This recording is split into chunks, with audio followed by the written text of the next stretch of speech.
Bonjour à tout le monde. Merci d'être avec nous aujourd'hui pour notre webinaire sur le coaching pour les hommes, notre dernier webinaire avant l'été. Et donc aujourd'hui, comme je viens de le dire, nous allons parler donc du coaching pour les hommes. Nous allons commencer par nous présenter. Audrey, je te laisse la parole. Merci Sarah Jane. Bonjour à tous. Donc je suis Audrey Zetoun, je suis coach en divorce et en relation de couple. Je suis basée à Londres et j'exerce ma profession avec des clients un peu partout à l'international, en français ainsi qu'en anglais. Voilà. Essentiellement Est-ce que pour tu moi. peux parler plus près de ton micro, Audrey, parce que j'ai un petit Yes. problème de son. Oui. Alors, est-ce que là c'est mieux? Tu Moi, m'entends? je t'entends, mais j'ai l'impression que c'est pas aussi fort que d'habitude. Très bien. Bon, je vais me présenter pendant que tu essaies de Ah, régler le petit problème technique, mais sinon on t'entend, hein. C'est juste que c'est moins fort que d'habitude. Donc, quant à moi, je suis Sarah Jane Taster, je suis avocate en droit de la famille internationale, avocate au barreau de Paris, et j'exerce à l'étranger entre Hong Kong et l'Angleterre. Donc, depuis quelque temps maintenant, je travaille en collaboration avec Audrey, justement dans tout ce qui est divorce. Même si je ne fais pas que des divorces, je travaille enfin, j'interviens pour aider les Français qui résident à l'étranger, plus généralement dans le domaine du droit de la famille, de la planification successorale et des successions internationales. Mais aujourd'hui, nous allons parler plus particulièrement donc du coaching et des hommes, puisque ce qui nous semblait évident avec Audrey ne l'est apparemment pas pour tout le monde. Nous avons toujours fait nos interventions, des interventions qui étaient adressées à la fois pour les hommes et pour les femmes. Et on s'est aperçu, au travers des questions qui nous étaient posées, que les gens se demandaient si le coaching dans le cadre du divorce était adapté aux hommes. La réponse est oui, bien entendu. Et vous allez le voir que tout ce que nous allons dire aujourd'hui, en fait, ce sont des choses que nous avons pu dire pour les femmes, mais pensant que nous parlions plus généralement. Il y a bien entendu quelques spécificités liées à la personne de l'homme dans le couple, mais le coaching, comme vous allez le voir, est vraiment un outil indispensable euh, pour les hommes comme pour les femmes dans le cadre d'un divorce. Donc, comme je le disais, le thème, comme la plupart des thèmes de nos webinaires, est vraiment basé de notre expérience, de notre pratique. Et on s'aperçoit que dans le cadre des divorces, moi, en tant qu'avocate, j'ai plusieurs types de clients, plusieurs profils. Il va y avoir bien sûr la personne, l'homme qui subit le divorce et l'homme qui va être à l'initiative du divorce. Mais quelle que soit la situation, on va s'apercevoir que dans certains cas, l'homme va être rongé par sa culpabilité et ne va pas être capable de prendre les bonnes décisions. Euh, ou dans d'autres cas, il va être dans un déni total, il va rejeter toutes ses responsabilités et c'est là qu'on entend parler souvent des hommes qui coupent les vivres à leur épouse, à leurs enfants. Bon, alors après, on ne sait pas ce qui se passe vraiment dans ces cas-là, mais voilà, c'est les deux grands types de situations, de réactions, d'attitudes qui peuvent être aidées par le coaching. Alors, le coaching, pourquoi plus qu'une autre méthode d'expérience, et ça on l'a déjà envisagé, on ne dit pas que le coaching est une méthode exclusive, surtout en tant qu'avocat, je travaille autant avec des thérapeutes qu'avec des coachs, mais je me suis aperçue que déjà pour les femmes, aller voir un thérapeute n'était pas toujours évident, du fait de la connotation négative qui peut entourer le terme de thérapeute, et surtout dans le cadre de divorce, on peut avoir peur que cela soit utilisé contre nous par la suite. Mais tout particulièrement dans le cadre des hommes, on s'aperçoit que la thérapie, c'est vu en général comme quelque chose de trop passif pour eux, mais que le coaching, au contraire, leur permet d'avoir des outils pour faire des choses concrètes. Et ça, les hommes, ils en ont besoin voilà, il a discuté, papoter, c'est pas pour eux. Ils veulent des choses concrètes. Donc, c'est de cela que Audrey va nous parler aujourd'hui. nous avons préparé ce webinaire vraiment basé sur les difficultés, comme d'habitude, que je rencontre dans mon exercice et je demande des tuyaux, des petits outils à Audrey dans la cadre des gestions, par exemple, des émotions. Et ça va être le premier thème. Il va y avoir 4 thèmes que nous allons aborder aujourd'hui. Donc, comment apprendre à gérer ses émotions. Et ça, c'est, je pense, vraiment très intéressant quand on parle des hommes. Ensuite, une fois qu'on a déterminé, identifié ses émotions, comment communiquer, comment apprendre à communiquer. On va être plus bref là-dessus parce que c'est quelque chose sur lequel on revient souvent, la communication, mais il faut quand même le mentionner. Ensuite, comment apprendre à agir, comment s'adapter à cette nouvelle situation. Parfois, on a de la chance, comme tu vas nous le dire, d'avoir une ex qui va nous aider, mais des fois, ce n'est pas le cas. Et enfin, le thème qui me tient particulièrement à cœur, c'est de faire réaliser qu'on a bien sûr des obligations, et dans certains cas, il faut vraiment les rappeler, les obligations qui existent à la charge d'un homme, mais il y a aussi des droits. Et ça, souvent, les hommes pensent qu'ils n'en ont pas. Donc voilà, donc un planning chargé pour cette séance de webinaire.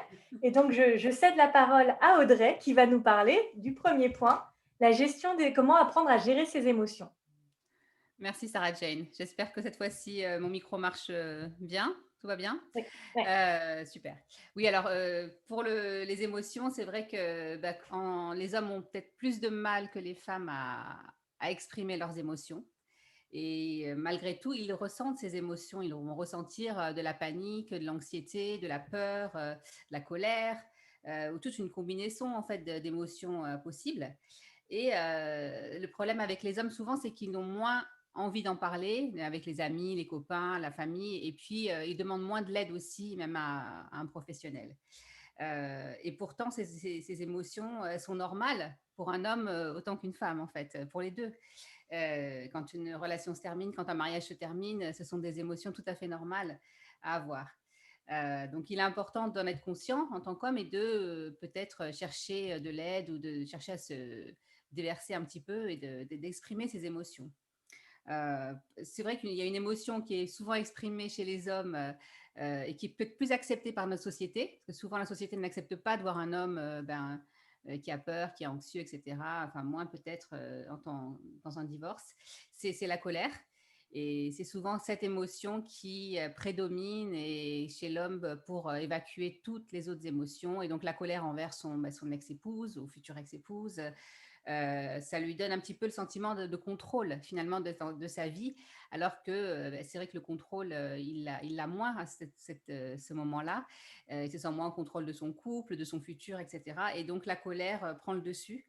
Donc c'est important de savoir qu'en fait, plus un homme va être en colère et plus il va être dans le déni, plus il va mettre du temps à surmonter cette épreuve et à passer outre et à se reconstruire après un divorce. Voilà. Donc ça, c'est vraiment important de comprendre que ces émotions sont tout à fait normales. Et plus, en fait, ce qui se passe, c'est que les hommes vont éviter la phase de deuil dont on parlait. C'est comme un deuil, en fait, de la relation. C'est la même chose qu'un deuil d'une personne, en fait. Et il y a toute une phase par laquelle les hommes comme les femmes, tout le monde passe par cette phase. Et les hommes ont tendance à être dans le déni et rester dans le déni, la première phase du deuil, ne pas aller plus loin et ne pas passer par ce processus.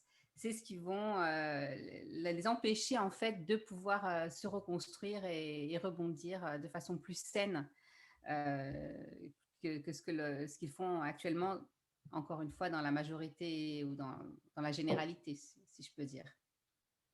Et donc souvent, les erreurs qu'ils peuvent faire, il y a des erreurs, deux petites erreurs classiques. C'est vrai peut-être de se retourner vers une relation très rapidement, une autre relation, même des fois avant même que le mariage soit terminé ou après, parce que c'est leur façon un petit peu de masquer la réalité, de masquer les problèmes et de se retrouver dans une relation très rapidement. Donc ça peut conduire à des relations peut-être plus difficiles et non durables si le travail de deuil, le travail de reconstruction n'a pas été fait avant. Il y a tout un travail, des questions à se poser, dont on va en parler. Et puis souvent, les hommes, ils se tournent aussi soit vers la dépression, l'alcool, ou alors une activité physique extrême, ou alors un travail, il se tourne vers le travail. Donc, que ce soit travail ou loisir, il y a une activité excessive qui va peut-être en découler. Euh, et donc, c'est très important de faire ce travail de deuil avant toute autre chose, en fait, toute autre action et toute autre décision pour le futur. Ouais. Je pense au niveau émotion, c'est ce qu'on peut dire. Il y a toutes les questions à se poser aussi, on va peut-être en parler plus tard aussi. Quelle est ma responsabilité dans mon couple? Comment je peux m'améliorer en tant qu'homme? Comment est-ce que je peux devenir une meilleure personne? Euh, et ça, ce sont des questions à se poser. On peut se faire aider par un professionnel, bien sûr, quel qu'il soit, pour se poser ces questions, parce que dans un couple, il y a toujours une responsabilité des deux parties. Et c'est important de se poser ces questions. Comment m'améliorer? Quelles sont mes erreurs? Quelle est ma responsabilité? Et de vraiment assumer son rôle voilà, pour être plus serein dans le futur. Je pense que si on doit faire une comparaison entre les hommes et les femmes de ce point de vue-là, sans rentrer dans les émotions, on sait que déjà les femmes, elles parlent beaucoup plus de leurs émotions. Ce qu'on disait en préparant ce webinaire, c'est que les femmes, enfin, elles sont habituées dans tous les magazines, on parle du divorce, de la reconstruction, etc. Donc, elles sont plus, elles auront plus tendance à aller voir un coach pour essayer de se reconstruire. Et de toute façon, quand on parle divorce à une femme, l'idée, ça va être de plus en plus, heureusement, le bien-être, se faire belle, ne pas se laisser aller pour se reconstruire, pour s'inscrire à une salle de sport pour faire du sport ou du yoga, etc. Mm. Un homme, pour l'instant, ça reste encore assez tabou, la rupture. Enfin, ce qu'on disait, c'est que des hommes vont se retrouver entre hommes, ils ne vont jamais parler de sentiments, etc. Ils vont juste boire leur bière ou leur verre de vin, et voilà. Donc, par le coaching, je pense que c'est vraiment en communiquant plus sur l'importance du coaching, ça va pas se banaliser, mais ça va redevenir aussi normal que pour une femme de le faire. Et c'est ce qu'on disait hier également pour tout ce qui est, je sais pas comment on dit, le mental health, la santé mentale. Ouais, ouais. Les femmes ont eu beaucoup d'avance là-dessus, mais maintenant, on admet qu'un homme puisse avoir des problèmes à gérer leur santé mentale.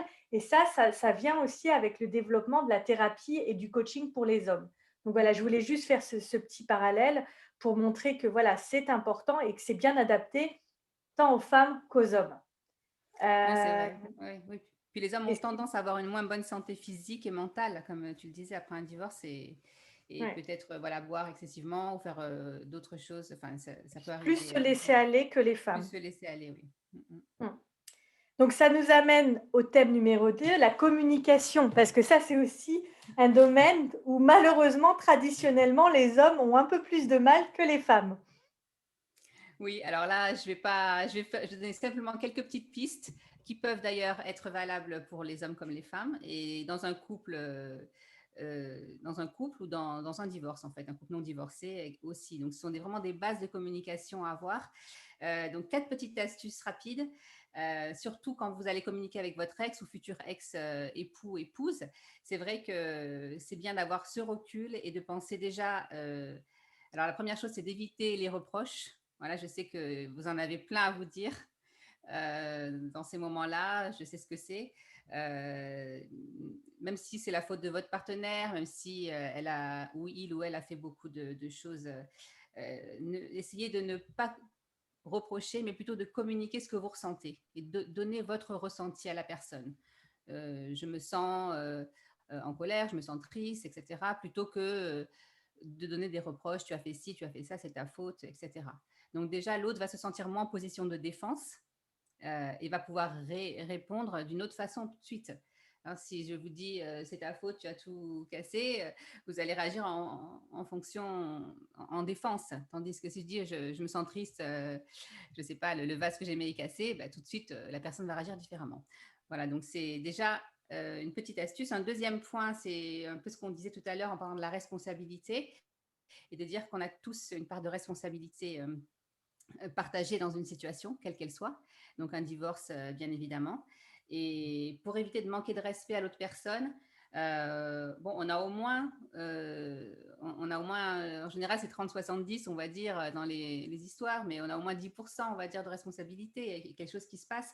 Donc, c'est regarder quelle est votre responsabilité partagée avant de penser que vous êtes la personne qui a raison et que vous n'avez rien à vous reprocher. Voilà, donc ça, c'est important. Une autre petite astuce dans tous les cas, même avec des amis, la famille, tout ça, on ne fait pas souvent, c'est vraiment l'écoute active. Donc, comment vraiment écouter ce que la personne est en train de vous dire, pas en pensant à votre réponse, pas en regardant votre téléphone, pas en pensant à votre ligne de défense. Donc, quand une personne ne se sent pas entendue, elle va le sentir que vous n'êtes pas totalement présent et donc elle va être sur la défensive également. Voilà, donc c'est vraiment un besoin fondamental de tout le monde d'être compris, d'être entendu. Et si vous pouvez passer ce moment quand vous êtes en discussion tous les deux, même si c'est difficile, de vraiment entendre l'autre, d'être authentique vraiment dans vos réponses, ça vous aidera à passer sûrement des caps pour pouvoir construire un divorce le plus amical possible, le plus réussi, et ensuite avec l'aide d'un avocat comme Sarah Jane qui pourra ensuite faire une procédure beaucoup plus facile et plus rapide. Voilà, donc le dernier petite astuce, c'est le timing. Donc quand vous voulez parler de quelque chose à votre ex ou au niveau de la procédure, des enfants, etc., donc un sujet sensible, pensez à quel moment vous allez en parler. C'est peut-être pas sur le moment où vous ressentez vos émotions de colère, de frustration, etc. Vous prenez le téléphone et vous appelez, peut-être faites quelques respirations d'abord et demandez-vous quel est le moment le plus propice pour aborder cette conversation pour qu'elle se passe au mieux et qu'il y ait le moins de disputes. Voilà, donc choisissez le bon moment et quand l'autre personne sera la plus réceptive. Peut-être pas quand il ou elle rentre du travail, qui est stressé, laissez un petit temps ou dites, voilà, il faut qu'on parle, quel moment sera le plus opportun. Le timing, c'est important. Voilà, donc ces 4 petites astuces. Il y a plein d'autres choses, évidemment, dont on peut parler au niveau communication et qu'on voit dans le coaching surtout en couple, mais ça vous donne déjà une petite idée de quoi faire. Comme d'habitude, je trouve que ces petites astuces, elles s'appliquent aussi en dehors de tout divorce. Voilà. Voilà, c'est vraiment ça semble évident, mais ça n'est pas aussi évident que ça. Donc une fois qu'on sait gérer ses émotions, au moins on a quelques idées de savoir du fait on a des émotions, on a admis qu'on a des émotions, qu'on arrive à peu près à les gérer, ou on a des outils pour les gérer, qu'on a des outils pour communiquer, bah, comment agir, comment réagir dans le cadre d'une procédure de divorce et comment rebondir surtout, parce que c'est toujours ça, c'est comment le divorce, c'est quelque chose, mais il faut préparer l'après-divorce, la nouvelle vie en fait. Et je pense que les hommes ne sont pas très forts Et pour oui, ce c'est genre de comme choses.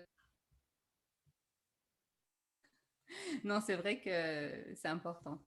Donc, comment rebondir? Eh ben, c'est vrai que dans le coaching, ce que je peux dire de mon point de vue de professionnel, c'est que si la phase de deuil est respectée, donc toutes les phases de deuil de la relation jusqu'à l'acceptation, tu m'entends bien? Ouais. Ouais, jusqu'à Ça coupe un l'acceptation. petit peu. Ah, ça coupe, ouais. C'est mon. Donc, si ça va.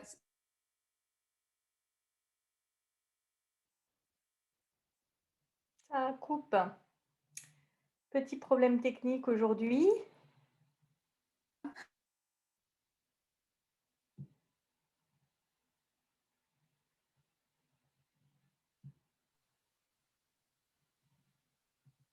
Est-ce que tu m'entends là, Sarah Jane? Là, oui. C'est bon? Super. Désolée, des petits soucis aujourd'hui. Donc après cette phase, quand on en arrive à la phase d'acceptation, donc c'est un travail bien sûr qu'on fait avec un professionnel, on arrive à la phase un petit peu du rebond et de se projeter vers le futur et comment reconstruire sa vie. Donc là, c'est important de se poser des questions sur sa vision. Quelle est ma vision à 6 mois, à 2 ans, à 5 ans? Comment est-ce que je veux construire ma vie? Qu'est-ce qui est important pour moi? Est-ce qu'il y a des rêves que j'ai reportés, que je peux maintenant poursuivre, par exemple? Qu'est-ce que j'ai appris aussi qui rendra ma prochaine relation meilleure, ma vie meilleure? ce que toutes les relations peuvent nous apprendre. Donc ça, c'est important aussi. Et puis, voilà, donc l'idée de faire ce travail sur soi peut permettre ensuite d'avoir une relation future plus sereine et plus durable. Donc, c'est important vraiment de se guérir d'abord des blessures passées. Donc, on a souvent des blessures même qu'on a depuis l'enfance. Et c'est comme ça qu'on se crée un petit peu un système de défense même dans le couple. Ça vient de l'enfance. On a des mécanismes, etc., qu'on a acquis depuis très longtemps. Et ces mécanismes, en coaching, on apprend à les casser, on apprend à les comprendre et on apprend à se trouver un autre message qui nous sert mieux aujourd'hui, plutôt que le message qu'on a par exemple entendu de nos parents ou de l'adulte référent qu'on a eu dans l'enfance. Et donc, c'est tous ces mécanismes qu'on apprend en coaching qui vont faire en sorte que vous serez grandi, vous serez plus serein, vous serez plus adulte en fait, et plus posé pour recommencer votre vie, entreprendre. Donc, dans un premier temps, je dirais à court terme, concentrez-vous peut-être sur des petites choses du quotidien, comme améliorer votre alimentation, rapprochez-vous de vos amis, peut-être prendre un nouveau hobby. Et puis à plus long terme, repensez vos objectifs de vie, comme je le disais, avec votre vision, vos relations avec les autres, votre travail, tout ce que vous pouvez faire en fait, on met tout à plat et on repart sur des bases plus sereines et plus solides, puisqu'on aura évacué toutes les peurs, même qu'il y a des fois qui remontent à l'enfance, toutes les angoisses et toutes les pensées un petit peu qui nous bloquent et qui nous empêchent d'agir, les peurs qu'on a du futur en fait. Et ça, c'est très important justement pour le point d'après, qui est donc, réaliser quelles sont ses responsabilités, ses obligations, mais également ses droits. Puisque moi, la difficulté que je rencontre souvent, c'est la question qu'on va me parler. Enfin, c'est les hommes les papas, qui ont peur de perdre leur relation qu'ils ont avec leurs enfants et qui pensent, à tort, en tout cas en droit français, ils pensent qu'ils n'ont pas les mêmes droits que les mamans. Or, ce n'est pas le cas, ils ont exactement les mêmes droits et c'est à eux de faire valoir ces droits. On est quand même dans une société de nos jours où les papas sont de plus en plus investis dans la vie de leurs enfants et un divorce ne doit pas mettre fin à cela. Et donc ça, c'est très important et tout ce dont vous a parlé Audrey jusqu'à maintenant, ça doit, avec le coaching, vous aider à réaliser que vous avez une valeur. On en revient toujours à la même chose aussi, c'est que le divorce se détruit. Et on véhicule souvent des idées reçues sur la place du papa dans le cadre d'un divorce. Si le papa veut avoir une place, il peut avoir cette place. Comme pour tout le monde, maman ou papa, il faut faire certains sacrifices, il faut prendre sur soi, il faut toujours mettre son enfant avant tout, tout en faisant attention en faisant attention à soi-même. Et voilà, moi je le vois souvent chez mes clients, l'intérêt de l'enfant est important pour eux, donc ils se sacrifient en oubliant que l'intérêt de l'enfant, c'est aussi de voir leur papa et que le papa soit présent. Donc ça se voit au niveau de la relation avec l'enfant, donc réaliser qu'on a des droits vis-à-vis de ses enfants, le droit de les voir régulièrement, qu'on n'est pas, et ça se voit aussi au niveau financier, comme je le disais, on s'aperçoit souvent que par culpabilité, par sens aigu du devoir, certains hommes poussent leur sens du devoir un peu trop loin et vont donner plus que raisonnable à leurs enfants ou à leur ex-épouse. Et donc le coaching, et Audrey va rentrer plus là-dedans, va aider à déterminer ce qui est important, ce qui est raisonnable. Euh, et c'est toute une question d'équilibre, c'est toujours une question d'équilibre. Euh, et c'est très important parce que si moi je fais recours j'encourage mes clients à avoir recours à du coaching, c'est justement que ça soit dans un sens ou dans un autre, c'est-à-dire une culpabilité aiguë qui fait que l'homme va dire bon bah moi je laisse tout parce que j'ai soit fauté, soit parce que je suis à l'initiative du divorce après 30 ans de mariage et ma pauvre femme n'y est pour rien, donc je lui laisse tout. Non, il faut penser à vous aussi, au fait que vous aussi, vous avez besoin d'argent pour vivre jusqu'à la fin de vos jours. Voilà, et dans l'autre sens, des papas qui, pour le coup, eux, renient toute responsabilité, leur faire réaliser qu'ils ont des responsabilités et qu'il faut qu'ils les respectent. Donc Audrey, si tu as quelques mots à dire Merci là-dessus, Sarah-Jane. moi je suis preneuse parce que comme tu le sais, c'est vrai, c'est quelque chose qui est, dans les procédures de divorce, on le rencontre dans tous les dossiers en fait, un cas ou l'autre. Il faut rétablir l'équilibre dans tous les cas. Ouais. Ouais, je crois que le mot important ici, c'est équilibre. Et équilibre, ça ne veut pas dire 50-50. C'est souvent ce qu'on pense, mais par exemple, ce qui est important pour les hommes, je pense, c'est de réaliser qu'ils ont souvent peur du fait qu'ils ne vont peut-être plus faire partie de la vie de leurs enfants autant qu'avant, qu'ils vont manquer peut-être le match de foot, le spectacle de fin d'année, etc., ou les autres fêtes ou événements qui font partie de la vie de l'enfant. Mais ce qui est important, et aussi pour l'homme, je trouve qu'il y a un problème aussi au niveau des réseaux. Ils ont peut-être moins de réseaux pour se faire aider au niveau de la garde des enfants quand ils les ont. Donc, ça aussi, c'est un petit point peut-être à prendre conscience, c'est que le fait que nous, les femmes, on a toujours un réseau d'autres mamans, on peut toujours appeler vite, je ne peux pas aller chercher ma fille, est-ce que tu peux m'aider? Mais c'est vrai qu'au niveau des hommes, c'est peut-être plus difficile, même au niveau des babysitters, etc. Donc, avoir ça en tête. Donc, c'est aussi difficile d'être un papa célibataire, un papa solo, un papa divorcé, parce que on a peut-être moins, ils n'ont pas eu cette construction de réseau que les femmes ont peut-être un peu plus fait de façon plus traditionnelle. Euh, donc, dans ces cas-là, la petite erreur à ne pas faire, comme j'ai dit plus haut, c'est de ne pas retrouver une autre relation trop tôt, justement pour se soulager de ça, parce qu'en même temps, ils veulent voir leurs enfants, en même temps, ils ont du mal peut-être à gérer entre leur travail, etc., et la garde. Euh, donc, ce qui est important vraiment dans ce cas-là, c'est de penser que vous pouvez vous reconstruire d'abord votre relation avec votre enfant, vos enfants, avant tout. Et la reconstruction se fait en tant que papa solo. C'est réimaginer votre relation avec vos enfants. Comment est-ce que vous voulez qu'elle évolue maintenant que vous êtes papa solo? Qu'est-ce qui pourrait créer des liens de nouveau avec vos enfants?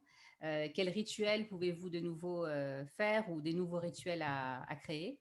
Donc tout ça, c'est important de construire tout ça, de reconstruire cette relation avant d'amener quelqu'un dans votre vie. Et ça, c'est vraiment important pour l'enfant qui se reconstruise parce que finalement, celui qui souffre le plus et qui est le plus bouleversé par tout ça, ce sont les enfants. Donc bien sûr que les adultes sont bouleversés, et je l'ai vécu, mais les enfants, ce n'est rien comparé au bouleversement émotionnel d'un enfant. Donc ce qui est important, c'est que vraiment les deux parents s'entendent suffisamment pour penser à ça, penser à l'enfant. Et même l'ex-épouse, par exemple, ça peut être utile d'aider son ex-mari au fait qu'il reconstruise cette relation avec les enfants et lui apporter un soutien ça peut l'aider en fait à ressentir de nouveau un sentiment d'appartenance, parce que les hommes on perd souvent ce sentiment d'appartenance pendant le divorce, en tant que divorcés, ils n'ont plus ce sentiment d'appartenance à la famille. Et donc là, c'est important pour eux de recréer ça avec leurs enfants. Donc peut-être que leur ex-épouse peut les aider à recréer ce lien avec leurs enfants et ce sentiment d'appartenance. Et du coup, ça va énormément aider les relations futures, ne serait-ce qu'avec leur ex, mais aussi avec leurs enfants. Et donc, le bénéfice sera pour tout le monde. Donc ça, c'est vraiment important, surtout si l'homme pense qu'il a échoué dans son mariage, par exemple, il se sent coupable, etc. Il a vraiment besoin de retrouver cet équilibre pour se reconstruire. Voilà, donc ça, c'est important de penser d'abord à l'enfant et comment les deux parents peuvent aider à la reconstruction émotionnelle et aussi au fait que le papa se sente aussi part d'une nouvelle famille et retrouve cette confiance, en fait, comme on parlait tout à l'heure de confiance et d'estime de soi, pour reconstruire une relation avec ses enfants. J'allais justement dire que je pense que le plus important, c'est la confiance en soi et Mm. euh, le fait que le papa y croit au fait qu'il peut être un bon papa solo, comme tu le dis, parce que souvent, l'ex, qu'elle va faire, c'est dénigrer justement ce père qui est un bon père, mais qui va perdre confiance parce qu'il va penser que seul, il n'y arrivera pas, parce qu'il a toujours eu l'aide de la maman. Mais les exemples le prouvent, de nos jours, les papas solos sont excellents également. Et je pense que les enfants ont vraiment besoin des deux. Mais comme tu le disais, ça n'a pas besoin d'être à 50-50. C'est juste une présence de qualité dans la vie de l'enfant. Et ça ne se fait pas uniquement financièrement. Moi, c'est vraiment là-dessus que je veux insister. C'est-à-dire qu'il faut vraiment, réfléchir, comme tu disais, cette relation, entre, le papa et les enfants. Et ça Oui. passe, avec la relation, avec l'ex également. Donc aujourd'hui, voilà, on vous a parlé de tous ces points importants, pour vous prouver, et je l'espère qu'on a réussi, que le coaching, c'est vraiment pour tout le monde et pour les hommes également. Et ça serait important que ce message circule davantage. Je pense qu'Audrey a vraiment bien expliqué, en quoi, elle peut aider les hommes dans leur divorce, avant, après. Voilà, Mm. c'est à tout moment, enfin, la Ouais. reconstruction. Vous n'avez pas raté le coche si vous n'êtes pas allé voir un coach dès le départ. C'est ce qu'on dit souvent. On peut toujours rattraper les choses par la suite. L'important, c'est à un moment donné de se faire aider. Oui, puis comme on le disait en début, c'est vrai que les hommes passent plus par l'action que les femmes. On est plus des fois dans la réflexion. Et donc le travail de coaching est dans l'action, en fait, puisque on part du présent pour se tourner vers l'avenir avec des bases assez concrètes, des exercices assez concrets, des choses assez concrètes. Donc ils peuvent avoir un effet plus immédiat qu'une séance peut-être de thérapie où on va plus s'attarder sur le passé, la compréhension du passé et de ces schémas. Donc c'est vrai que ça, c'est important de l'avoir en tête, de se dire, oui, ça peut être une méthode plus pratique, qu'on a déjà peut-être vu dans le monde du travail aussi, qu'on connaît, et qui peut aussi m'aider à retrouver ma confiance, parce que c'est important aussi pour un homme aussi de retrouver sa confiance pour avancer, se reconstruire, pour avoir une meilleure relation avec son ex et bien sûr avec ses enfants. Voilà, 6 ans, non, bien sûr. Donc c'est un beau programme. Je pense qu'on a fait le tour. S'il y a des questions, n'hésitez pas, Mm. à nous les poser maintenant, ou n'hésitez pas à nous contacter. Vous êtes inscrits sur le webinaire, donc on a vos coordonnées également. N'hésitez pas donc à nous contacter l'une ou l'autre selon les questions que vous avez à nous poser. Aujourd'hui, c'était notre dernier webinaire en français avant l'été. Il y aura le même webinaire en anglais à la fin du mois. Ouais. Donc, nous serons présents cet été. Je pense qu'on va faire des lives et nous allons publier des articles. Si vous avez des thèmes que vous souhaitez que nous abordions, n'hésitez pas à nous les faire savoir. Et nous serons de retour au mois de septembre avec notre nouveau projet qui est, Audrey, da, da, da, da, Euh, da, un podcast. podcast sur Voilà, lequel un nous allons podcast. travailler tout cet été. Mm. Voilà. Nous espérons que ce webinaire vous a plu. Pour nous, il semblait vraiment important de le faire. J'espère que les femmes ne se sont pas senties exclues parce que ça les concerne également, puisqu'il est toujours bon d'encourager son ex ou son futur ex à aller faire du coaching. Voilà, de toute façon, Audrey et moi sommes toujours à votre disposition. N'hésitez pas à nous contacter. Je ne sais pas si Audrey, tu as quelque chose à rajouter. Non, non, non. En tout cas, j'enverrai le replay aux personnes qui se sont inscrites. Donc, vous pourrez ensuite me contacter voilà, par email. Et puis, Sarah Jane aussi, bien sûr. Donc, n'hésitez pas. Si vous avez même des questions auxquelles vous pensez après coup, on est là pour y répondre avec plaisir. Voilà. Et en tout cas, Voilà. jusqu'à la prochaine. Voilà, jusqu'au prochain webinaire. Et suivez-nous sur les réseaux sociaux. On est présente un peu partout. Oui. Et sur LinkedIn, on fera quelques articles et live, effectivement. Ouais. Très bien, merci beaucoup Audrey Merci, Sarah Jane. et à bientôt. À bientôt.